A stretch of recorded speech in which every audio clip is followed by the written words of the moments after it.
namanya kumpul seperti ini, duduk bersama. Inilah ajarannya Kanjeng Nabi Muhammad sallallahu alaihi wasallam. Dalam mengamalkan ajaran yang satu ini banyak nikmat. Nikmat yang pertama yaitu kita termasuk orang yang baik. Termasuk orang yang baik.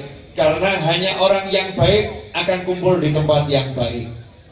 Jadi kalau sudah ada orang bisa kumpul di tempat yang baik, pasti itu orang baik. Jenengan jangan lihat diri jenengan, saya jangan lihat diri saya, kita jangan lihat diri kita saat ini. Mungkin saat ini kita masih banyak salah, banyak dosa, banyak keburukan, banyak yang gak beres, ya banyak yang gak betul. Mungkin seperti itu. Apalagi kadang kita noleh lihat orang lain yang datang majelis, orangnya masih modelnya begini, orangnya modelnya begitu. Jangan tertipu dengan model yang kita lihat.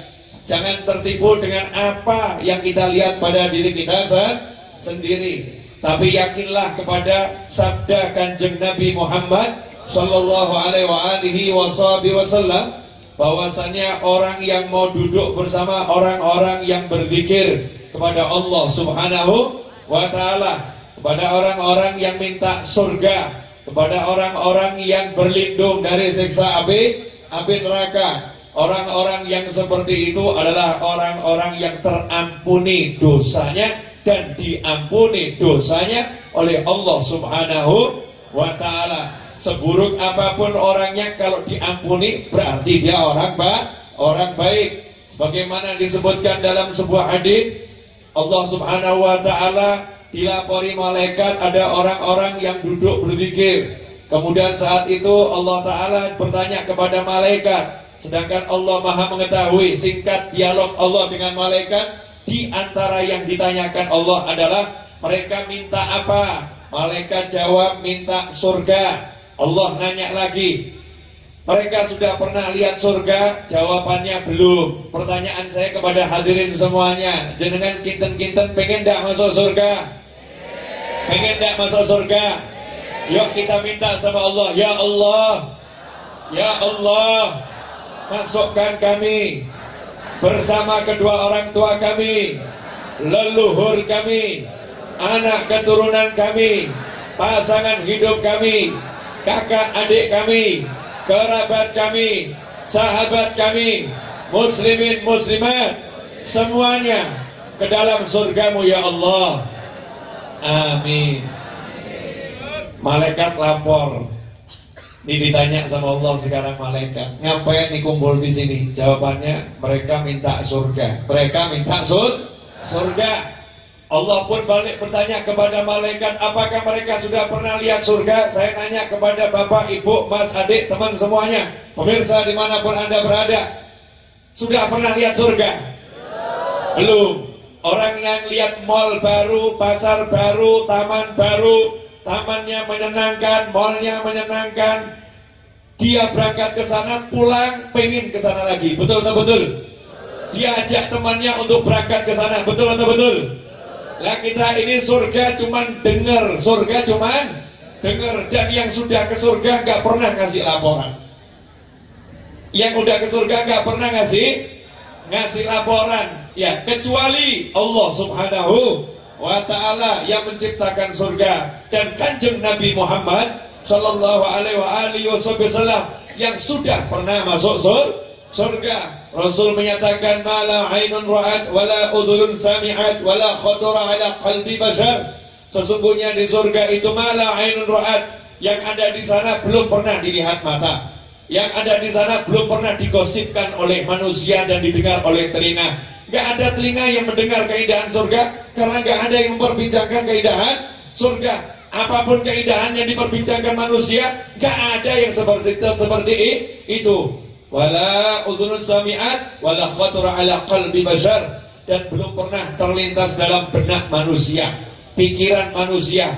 Kalau anda bayangkan keindahan seperti apapun, saya bandangkan keindahan seperti apapun, bayangkan keindahan seperti apapun, manusia yang paling hebat membayangkan keindahan, yang paling pintar melamunkan keindahan seperti apapun, surga gak seperti itu. Jauh lebih hebat dari semua itu. Indahnya luar biasa.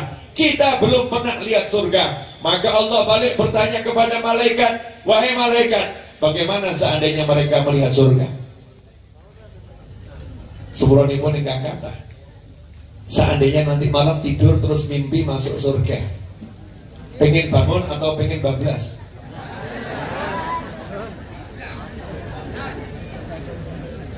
Bu, kalau ibu mimpi masuk surga, melek gelon apa syukur? Pertanyaannya membingungkan ya. Mas, halo, Mas, bapak-bapak gak saya tanya. Mas ini yang masih remaja dan muda-muda, terkhusus yang belum menikah. Kalau Anda mimpi masuk surga, kemudian ditunjukkan bidadari calon istri di sana. Terus engkau jalan menghampirinya, tiba-tiba melek gelon apa syukur?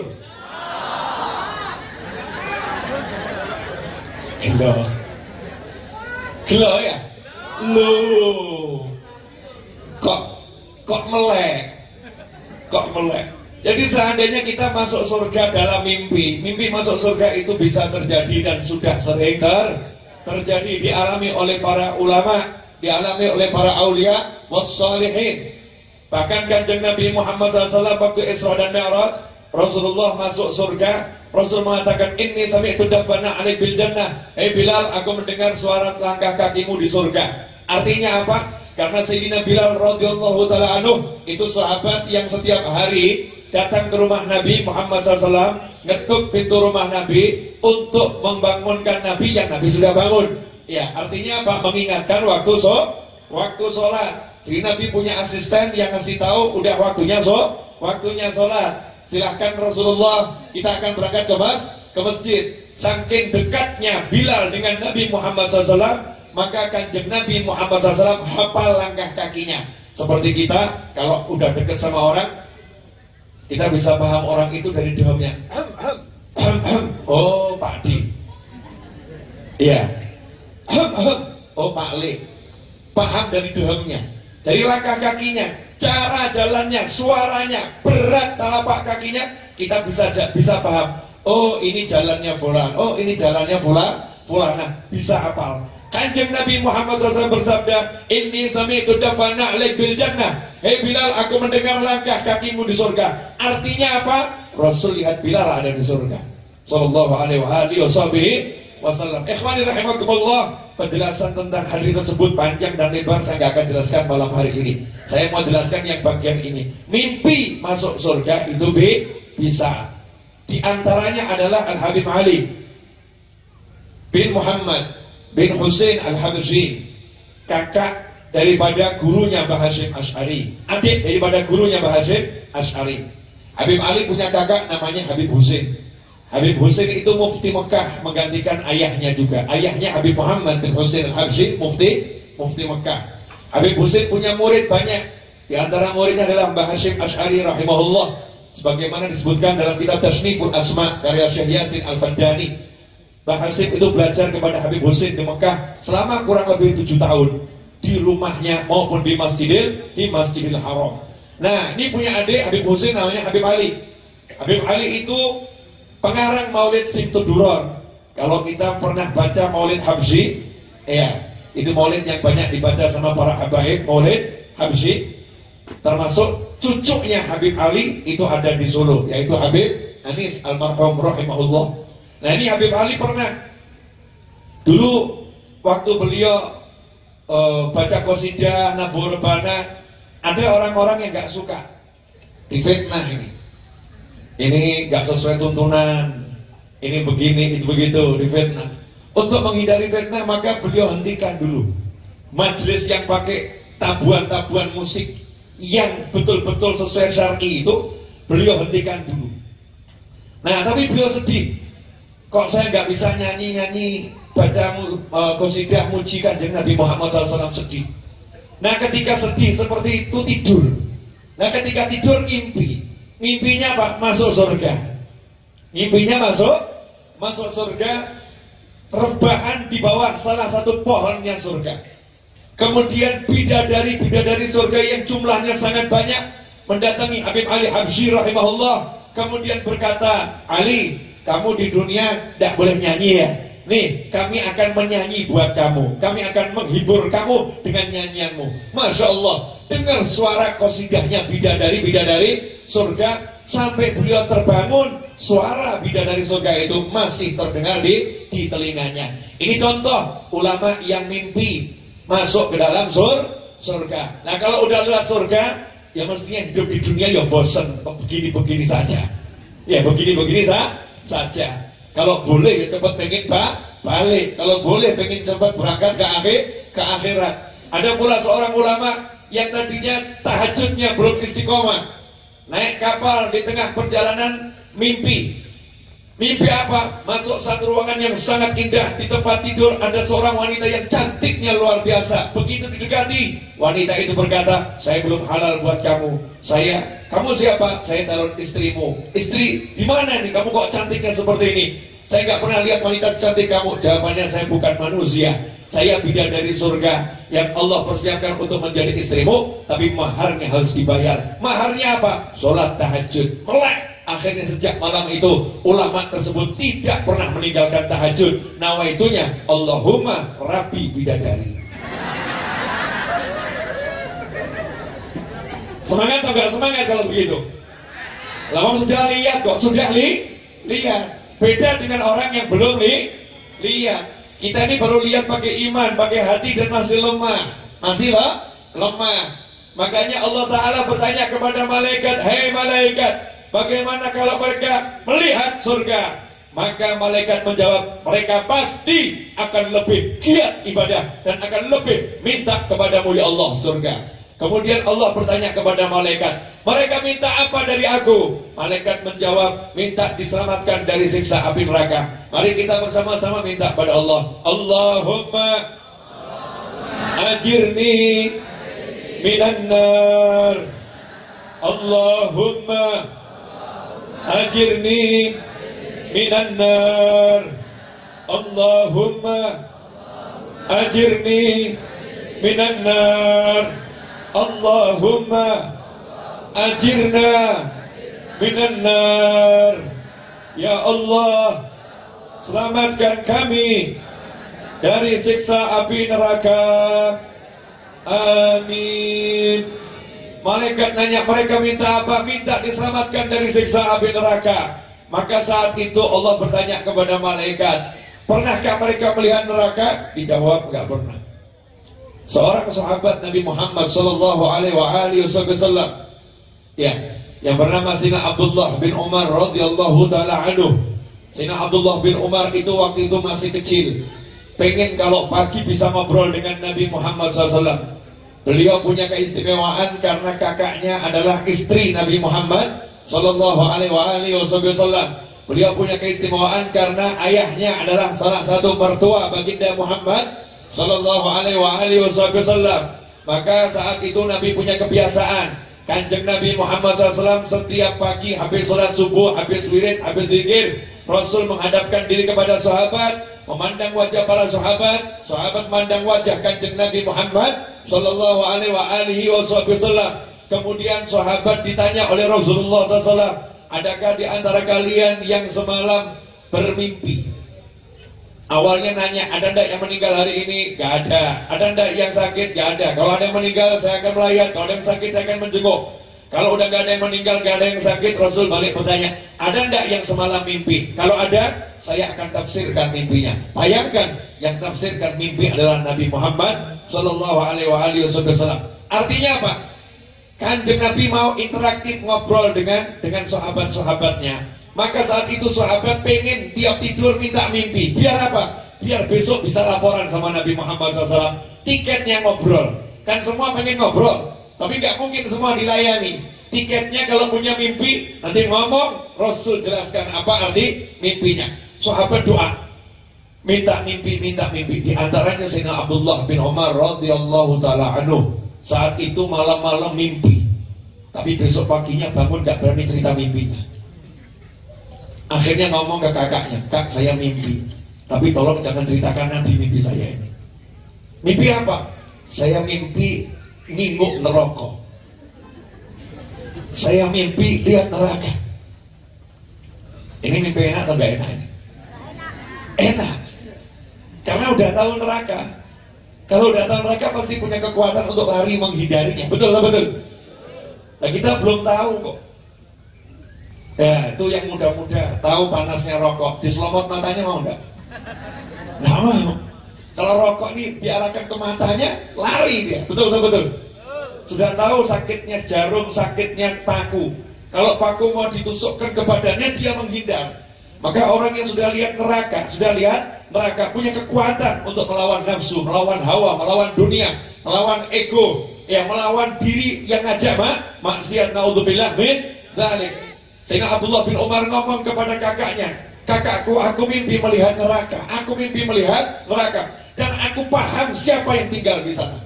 Tahu penghuni neraka itu siapa, beserta nasabnya, Fulan bin Fulan, Fulan bin Fulan, Fulan bin Fulan. Saya tahu siapa penghuni neraka, cuman gak disebutkan oleh sahabat yang mulia karena nutup aib itu wajib, dan ini peristiwa yang belum terjadi. Artinya apa? Disingkapkan rahasia alam malakut oleh Allah Subhanahu wa taala lewat mimpi. Di antara hamba-hamba Allah sampai hari ini ada orang-orang yang mirip Sayyidina Abdullah bin Umar yang dikasih tahu oleh Allah siapa yang di neraka, siapa yang di neraka, dan siapa yang di surga, dan siapa yang di surga.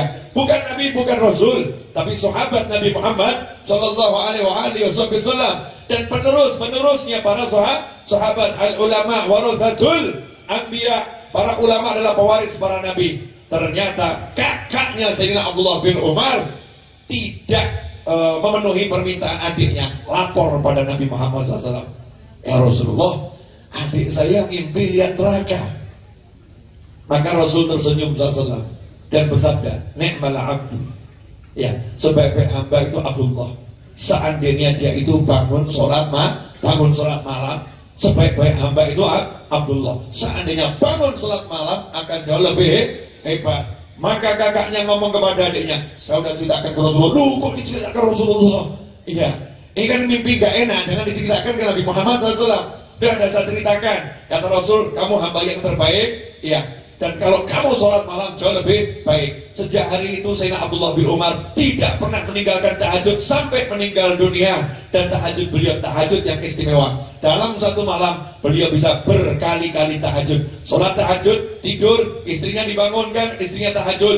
Istrinya capek, tidur, suaminya dibangunkan, suaminya tahajud. Gantian seperti itu sampai subuh. Sehingga dalam satu malam Sayyidina Abdullah bin Umar bisa sholat tahajud sampai 5 kali sholat tahajud. Bukan 5 kali 2 10 rakaat, bukan 5 kali waktu bangun tidur. Tahajud itu mulia, tahajud itu hebat karena tidur dulu. Kalau nggak pakai tidur namanya bukan tahajud, namanya sholat lail, sholat malam. Pahalanya besar, tapi tahajud lebih besar. Kenapa? Ada mujahadah meninggalkan kasur, mujahadah meninggalkan bantal, mujahadah meninggalkan guling, mujahadah meninggalkan selimut, mujahadah buat yang menikah meninggalkan istri atau suami yang mungkin hangat dalam pelukan, yang mungkin nyaman ketika berada di samping, semua ditinggalkan. Tatajafa junubuhum 'anil madhaji, lambung mereka jauh dari tempat tidur, dari tempat tidurnya, dan yang ada di tempat tidurnya dijauhin.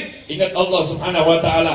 Dan biasanya kalau udah bangun kemudian tidur lagi, mau bangun jauh lebih berat. Makanya jangan praktek di rumah jam 3:30 tahajud, kemudian jam 4 coba tidur, pengen bangun lagi, subuh hilang saudara-saudara. Bablas. Ini adegan berbahaya ya. Jangan dipraktekkan di rumah kalau belum berpengalaman. Sehingga Abdullah bin Umar berpengalaman, makanya minta istrinya untuk membangunkan beliau. Ini udah pernah lihat neraka sehingga ibadahnya luar biasa. Tapi kita udah pernah lihat neraka belum? Belum. Saat itulah Allah bertanya kepada malaikat, pernahkah mereka melihat neraka? Malaikat jawab, belum pernah ya Allah. Maka saat itu Allah berkata, bagaimana kalau mereka melihat neraka? Malaikat menjawab, mereka tentu akan lebih giat untuk ibadah dan akan lebih semangat untuk minta selamat dari siksa api neraka. Karena itulah Sayyidina Ali Zainal Abidin rahimahullah as-Sajjad, satu hari sholat sunnahnya 1000 rakaat. Beliau adalah cucu Nabi Muhammad SAW. La syakka, tidak diragukan Beliau insya Allah orang yang udah melihat surga dan melihat neraka, di antaranya lewat mimpi-mimpi sebagaimana leluhurnya radhiyallahu taala anhum ajmain. 1000 rakaat tiap malam Sayyidina Ali Zainal Abidin radhiyallahu taala anhu. Tapi saat rumahnya terbakar, semua heboh, ya, mencari mana nih cucu Nabi ini, selamat atau enggak selamat. Setelah api padam, maka sahabat para teman-temannya masuk, dilihat cucu Nabi ini Sayyidina Ali Zainal Abidin lagi duduk at-tahiyat akhir, kemudian beliau mengucapkan salam, assalamualaikum warahmatullah, assalamualaikum warahmatullah. Saat itu sahabat ditanya, saat itu teman-temannya ditanya oleh Sayyidina Ali, kenapa kalian kumpul semua di sini? Maka teman-temannya saling toleh menoleh, ini manusia yang satu ini bagaimana nih, rumahnya terbakar, cuman tersisa tempat sholatnya. Dan kemudian nanya sama orang yang ngerumunin, kenapa kalian di sini? Maka saat itu teman-temannya nanya, wahai cucu Rasul, ini rumahmu terbakar, apakah kamu tidak merasakannya? Baru beliau kemudian menyadari, oh iya ya, rumahnya terbakar.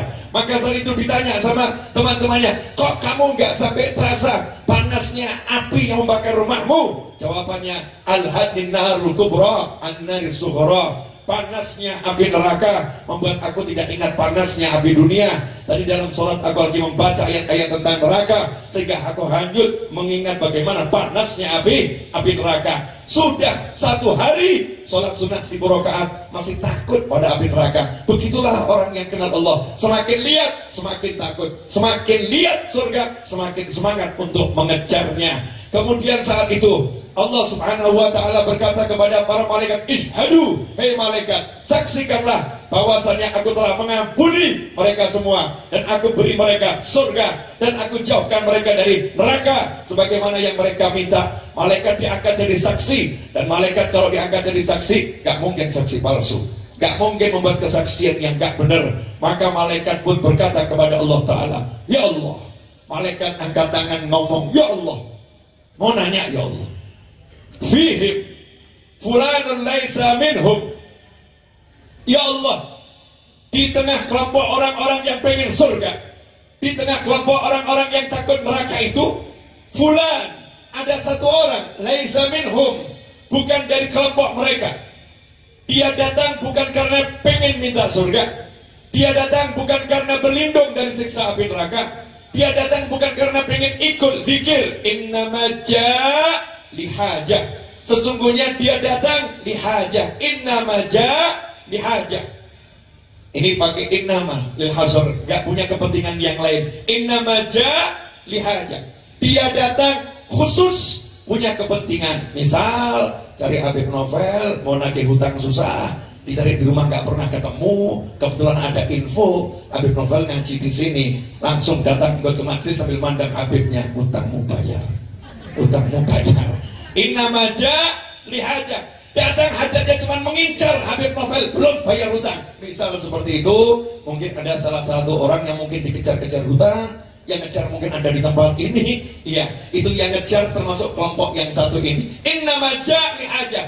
Datang hajatnya nagih hutang, datang hajatnya gak ada urusan lain dengan pengajiannya, gak ada, belas gak zikir, gak pengen surga, gak pengen neraka. Innama ja' lihajah. Datang hanya ingin menunggu bagian sound system selesai, kemudian mengangkut soundnya, gak pengen ngaji, hanya ingin menunggu bagian kamera ini selesai, nanti dia mengangkut kameranya, hanya pengen itu, gak pengen ngaji. Innama ja' lihajah. Punya kepentingan khusus, gak ada kaitannya dengan zikir, dengan surga, dengan neraka. Malaikat ngomong sama Allah seperti itu. Yang satu ini, karena malaikat kalau udah bersaksi dicatat semua nih namanya, datanya lengkap, itu detail, ya detail semua. Nah yang satu ini gimana ya Allah? Masuk yang dapat ampunan, dapat surga, dapat neraka, atau ini didiskualifikasi? Didiskualifikasi atau dapat ampunan ini? Maka disitulah Allah mengatakan, humul qaum, mereka yang rajin minta surga, mereka yang rajin berlindung dari siksa api neraka, mereka yang rajin berzikir kepada Allah subhanahu wa ta'ala. Humul qaum, mereka adalah satu kelompok manusia, la yashqa bihim, ada bihimnya, bukan la yashqa. Beda sekali kalau la yashqa, tapi ada la yashqa bihim, berkat mereka, berkat orang-orang tersebut yang minta surga, berkat orang-orang yang berlindung dari siksa api neraka, berkat orang-orang yang ahli zikir, la yashqa bihim jalisuhum. Siapa mau duduk bersama mereka, la yashqa, tidak bakal celaka. Artinya apa? Bukan cuma diampuni.